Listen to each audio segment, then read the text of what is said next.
All right, this is on how to negotiate or the art of deal making. Whether you like it or not, you are a salesperson. You're going to be persuading others to buy into your ideas, your services, your product, your career path, investing in you in some capacity. You need to learn how to persuade. So we'll talk about a few different techniques that I use routinely for negotiating, which isn't exactly the same as persuasion. If you're interested in the general broad scope of persuasion and influence, I highly recommend you pick up the book Influence by Robert Cialdini or Cialdini. I'm not sure how it is pronounced, but that is a classic that I read many, many times at the very beginning of my career and found very, very helpful.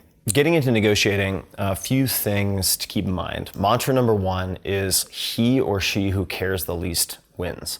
So having options is very helpful for giving you that type of confidence, walkaway power.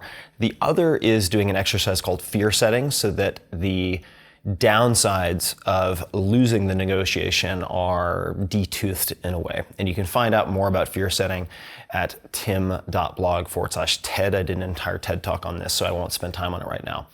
Few things when it comes to negotiating a price, a deal, structuring, etc. The first is that you want the counterparty, the person that you're negotiating with, to negotiate against themselves first. How do you do that? If possible, I like to ask them to make the first offer, put something on the table to get the ball rolling or to initiate the conversation.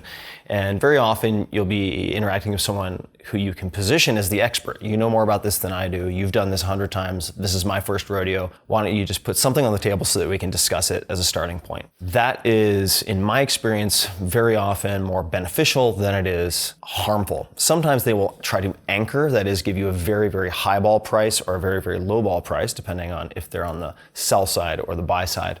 But generally speaking, I like to get the other side to open up and show their initial hand. At that point, you can do what's called a flinch. And when I lived in China in Beijing in '96, I saw this all the time, where you'd go to buy a shirt or a phone charger, whatever it might be, and you would offer a price, and then the woman selling it would go, and make all these faces and contortions and so on. She did that very deliberately to get me to then back off or retract or backstep, right? You don't have to make some type of extreme theatrics to accomplish this. You could just pause and go, that's a bit more than I would have expected.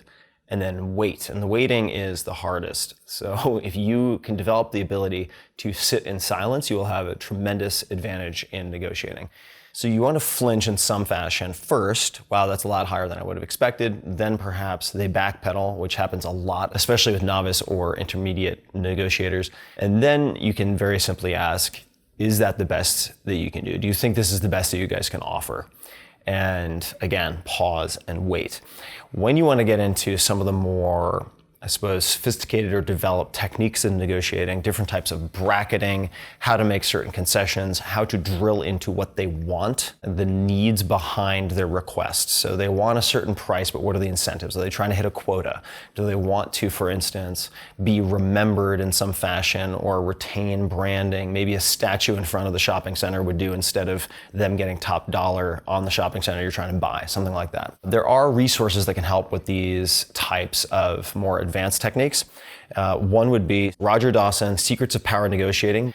I listened to that in audio format. It is available in audio. I don't know the quality these days, but I listened to that driving to and from work during my commute in 2000, 2001. And if I remember correctly, Roger made his first fortune in real estate.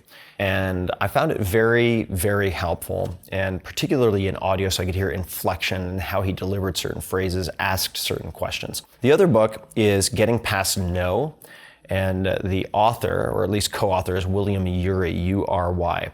Getting Past No was a follow-up to Getting to Yes, which was a book co-authored by the founders of the Harvard Negotiation Project, I believe it is, one of which is William Ury. But Getting Past No is, I think, the more pragmatic, realistic way to phrase many of your experiences in the world of negotiating. You're going to be either trying to sell something that isn't immediately obvious to someone, or you're going to be trying to buy something at a price or with a structure that isn't immediately obviously appealing to someone.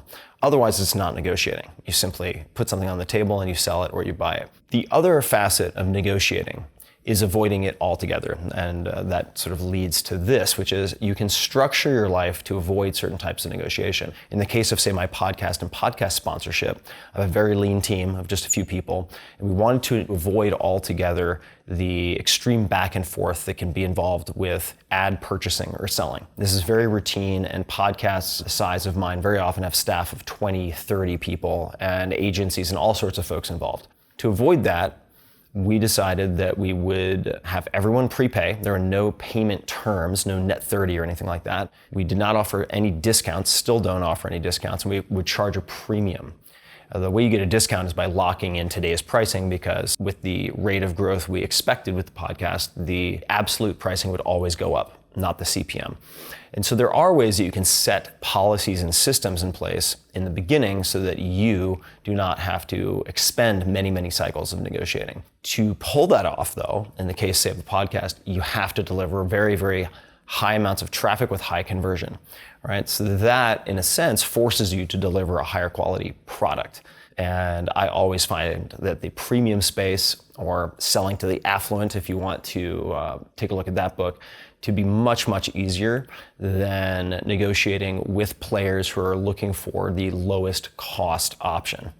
So those are a few approaches to deal making and negotiating and structuring different approaches to putting together, say, packages for buying or selling that I found useful, and I hope you do as well.